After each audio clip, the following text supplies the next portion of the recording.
Magbabakasyon na ako next week, Boss Terence. Hindi ko alam kung anong pabango pagkakasya ko sa maleta. Meron ba tayong pabango dyan na maliit lang? O ito, kasama pang maleta. Ooh.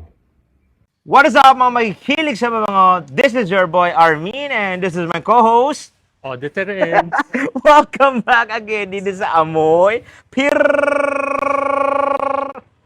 Yan. supply. So, sa itong episode na to, sabi ni Boss Terence, Armin, may surprise ako sa'yo. Ano yung surprise mo? Sabi niya, magugustuhan mo to. Ano ba yan? Sabi niya. It's the, anong collection to? From the Aromatics line? Infinity Gems. Ay, hindi. Ano pala? Ano tawag dyan? Sorry. Ni Thanos!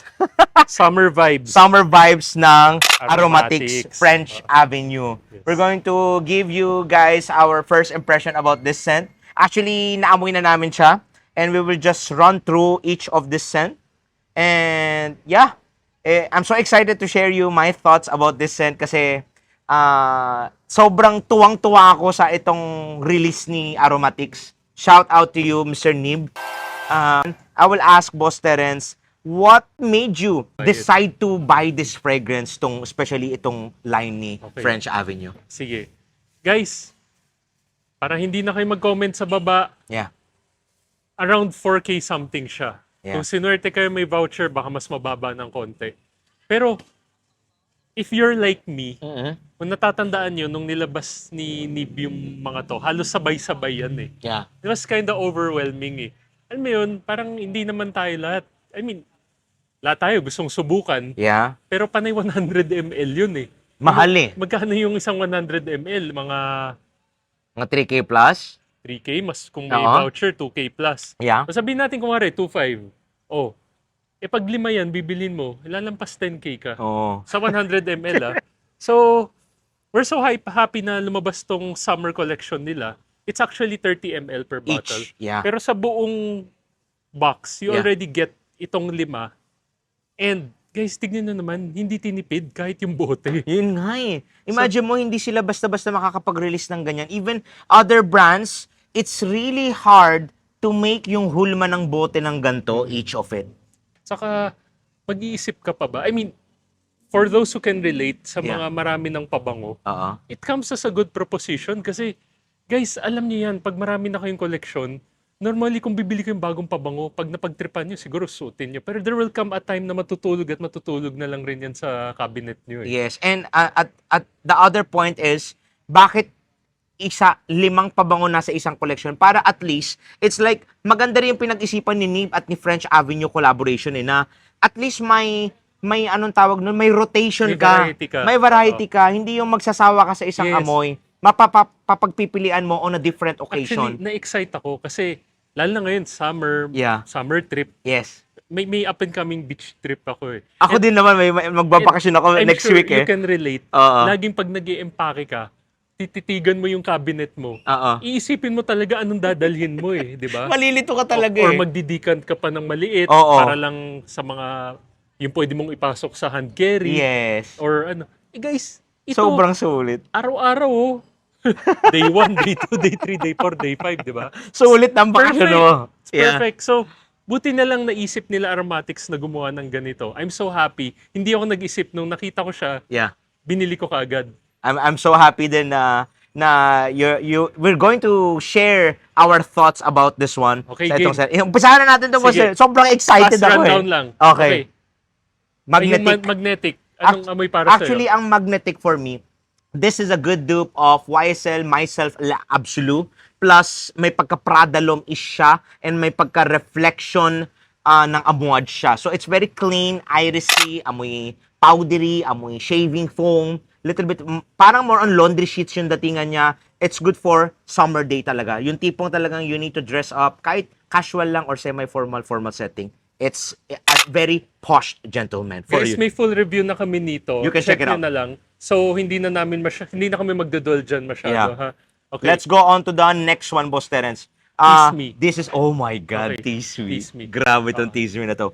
Initially, akala ko, parang akala ko it's Neeb's take on imagination. Oo. Kasi nga tea eh, di Oo. ba? Pero hindi eh.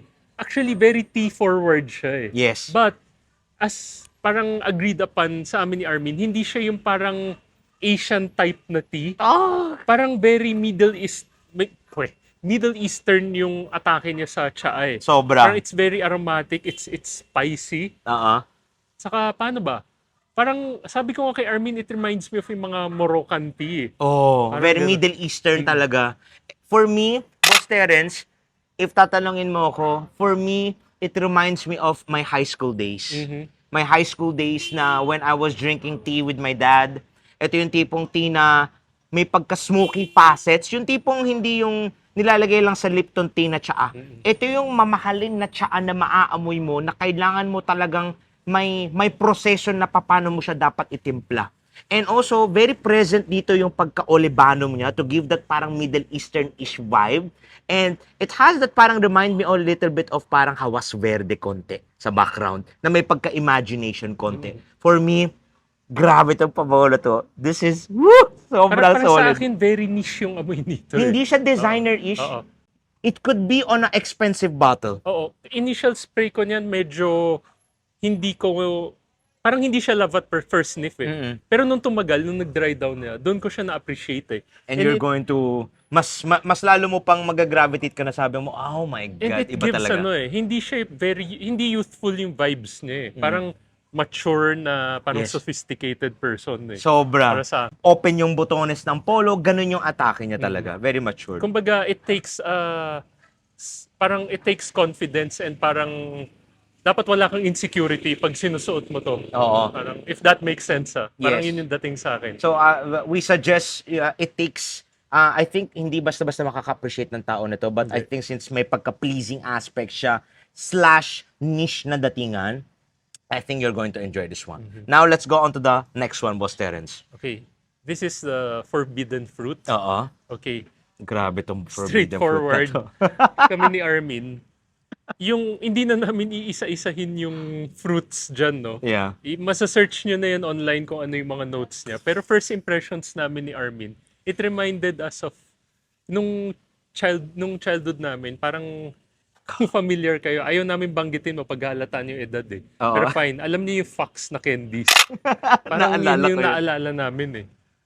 It's very, it will remind you of your childhood, plus, and also at the same time, may naaamoy akong parang very boozy, sparkling siya na parang may pagka, ano tawag nun? Parang may pagka margarita-ish yung datingan niya eh. Medyo may flirty feel siya. May apple-y, may But sweetness. don't get me wrong kasi nung sabi kong candy, pag na-spray nyo na siya, actually amoy mahal siya eh. It's expensive. And I actually see this sa mga babae. Oo. Pag sinusuot nila, yung parang mapapansin mo talaga eh. Parang it's kind of unisex but may konting may landing factor siya tong Yes, pabango na correct, to. correct. Ito yung tipong pabango na I think yung gusto mong pumunta sa clubbing or let's say you wanna go on a hangout with the friends, you wanna flirt around, you don't wanna show yourself that may forbidden fruit ka pala dun sa loob na yun. Ganun yung atake nito, forbidden fruit. So far, I'm really enjoying this one. And yeah, it's such a good release, no? Well, parang ganito, among the bunch, parang feeling ko ito yung attention getter. It's For like, me, sa lima na to. it's Ito a head yung- turner sa lahat-lahat. And- Itong forbidden And I fruit think na to. ito yung tipong pag pumasok ko ng kwarto, talagang you're announcing your presence. Eh. Yeah. It's quite loud, It's No? loud. It's very It's loud. Okay? Let's go on to the next one. Ang tawag dito, sun-kiss. Sun-kissed. Okay. Ayan, grabe to sun-kissed. Hindi na to. sun-kiss na orange sun-kiss. It will give you a kiss factor. A Okay. kiss parang medyo parang, ano tawag doon? Smack na kiss lang Smack. konti. Oh. Anyway, sa akin first impressions ko dito, without even checking the notes, ang dating sa akin is parang Sprite eh. Very sparkling Sprite. Sparkling siya. Well, citrus forward siya. Na doon ko lang nalaman na, yun nga, may pomelo yata siya. Yeah, may pagka-pomelo-ish. Basta it's tarty, it's fruity, it's bright, it's sparkling. But, Very energizing scent. sabihin ko sa inyo, feeling ko, this is Neeb's take on imagination. Oo. Hindi yung tease me. Oo. Mas naalala kong imagination dito. Mas leaning imagination to for me. Kasi parang may konting ginger din siya eh. No? At saka, Parang ginger ale. and may naamoy mo yung tea. Yeah, the May tea. konting tea rin Konting siya. tea eh. rin din Oo. siya, oo. Oo. But mas present yung, kakaiba yung tea na ginamit niya dito, na may pagka-smoky facets. It's like parang artisan tea level siya. Hindi yung basta-basta mahanap mo lang sa mga supermarket na mumurahan na tsaa. No, very different tea. Dito, pangmasa siya na tsaa na that will appreciate. imagination. Oh, imagination. Parang common lang Yes, yung common na tea Oo, lang. oo. Ayun. Yes. So, this was Sun-Kissed. Let's go now on to the next one. The next one is OMG. Frostbite. Ayan. Frostbite. Mapapa-frostbite ka talaga dito. So, this one, actually, at first, pag initial spray mo pa lang, you will be shocked that will remind you of some other fragrances. But, Neeb's take dito sa Frostbite, he tried to eliminate some of the parang key ingredients mismo dun sa fragrances, which is We're reminded of YSLY. yon. So, try to remove the green apple.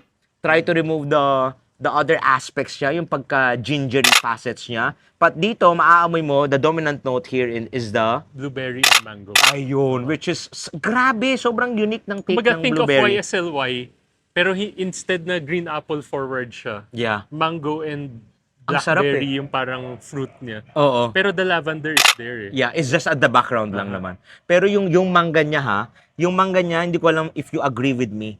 Ito yung tipong mangga na tinanggal mo na lahat ng mangga, nakain mo na. Yung tipong bitin ka pa sa manggang kinain mo, gusto mo pang kayurin with the kutsara.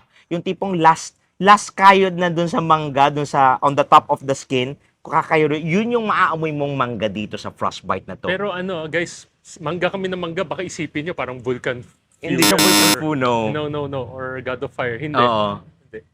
It's like a parang, it's captured in a parang very frosted ice yung mangga at yung blueberry dito. Blueberry. It's very, I think for me, it's medyo aromatic and fougere yung datingan niya in a different aspects, in a different category. Okay? That was Frostbite. Such a good release. Perfect for summer talaga. And, yeah, Okay, let's, sige. Magtatanong kayo sa comments I'm Yeah. sure. Boss Armin, Sir Terence, ano yung pipiliin? Ano yung bibilhin nyo dyan for full battle? good question.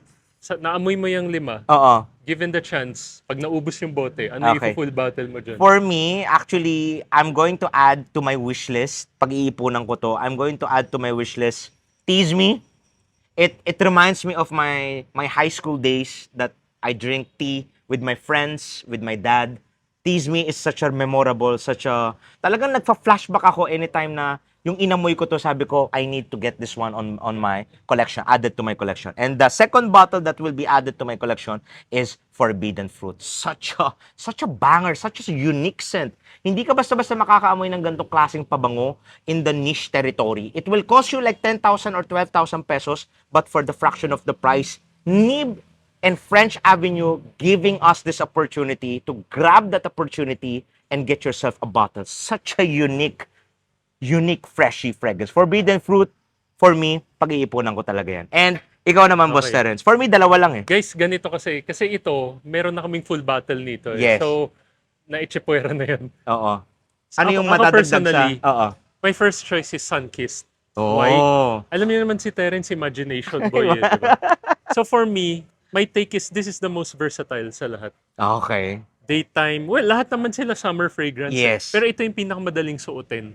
Para sa akin Parang Dumbridge din, no? It can be. I like bright, I like gingery fragrances, I like tea. Tea. Lahat nandito eh. Yes. Okay?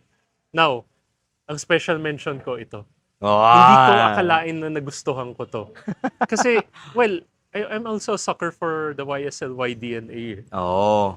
And, grabe, ang lakas makagwapo nito eh. May iba siyang factor, pero for me, hindi siya sa tingin ko Ar- sa character ko. We don't agree with Armin. Oo. Armin find this niche level. Niche level, oo. I actually find it very designer. Very designer. And for me, versatile rin siya eh. Yeah. So, ito yung pick ko. Yung dalawa. Oo. For me, itong dalawa. And, So, kung hindi kayo makadecide, yeah. gayahin nyo na ako, bilhin nyo na to. Actually, mura lang siya. Sobrang steal Yes, price siya for the opportunity that French Avenue collaboration with Aromatics giving us. It's such a steal price. And syempre, may 5 pabango ka na Yes. sa around 3.5. Sobrang Yes. solid na and high quality. Raw materials sa tingin ko ang ginamit ni Aromatics and French Avenue dito. Hindi ka basta-basta makakakuha ng gantong klaseng quality. You can find this kind of quality sa niche perfume na or sa artisan level na sa totoo lang. But Grabe, no? mura, Impressive yung mga gawa ni sobrang- Aromatics, no? sobrang nakakatuwa talaga. Let's run now for the ratings of each fragrances. Okay. Since this is our first impression, what would you give ratings for Magnetic? 9 out of 10. For me, this is 9 out of 10 din as well. Tease me. I'll give it 8 out of 10. For me, 10 out of 10 ang tease me. Forbidden Fruit, 8.5 out of 8.5. For me, 10 out of 10 din tong pabango na to. I really adore and love this scent. Sunkissed, 10. 9 out of 10. for me, 7 out of 10 ang Sunkissed. Frostbite, 9 out of 10. for me, mga 7.5 out of 10. Okay? Guys, But- nakita nyo, iba talaga taste namin. I- Pero we hindi are kami different. nag-aaway. Yes. We respect each other's rating and the taste, okay? And Kung gusto nyo mas bagets, mas bata na taste, ako sundan nyo. Kung gusto nyo mas mature, doon kayo sa exactly. tito. So, do we have anything else to say, Boss Terence? Guys, value for money yan. Trust us. Yeah. Actually, we highly recommend try nyo tong summer vibes ng French Avenue collaboration with Aromatics. Bonus na yan eh. Kung may display cabinet kayo, ang ganda niya tignan Sobrang eh. ganda tingnan. And by the way, yung bottle niya, pag if you click it, nagki-click siya eh. Ayun, nagki-click siya. So hindi pwedeng ganito kasi may makikita ko yung parang something foundation dito that kailangan mong ganto siya. Dapat nakaharap siya. And yeah, let us know in the comment section. Have you tried this line? Ano yung favorite nyo dito? And- Share nyo sa amin. Yes. Kung ano yung gusto nyong full review namin dito sa Ito brand ba na to. And as well, this Pero guys, dito this ko sa mother father gatekeeper na to. Platin Blanc. Grabe ang Platin Blanc na yan. And hopefully you enjoyed this review, our first impression. And sana matry nyo to. We encourage you try this scent. It's such a hidden gem sa tingin ko. I think maraming magbibili nitong pabango na to. I highly believe kasi it's magugustuhan to ng masa. Kahit maski niche datingan yung mga ibang pabango niya, everyone will appreciate it. Which I believe. Like, comment, and follow for more.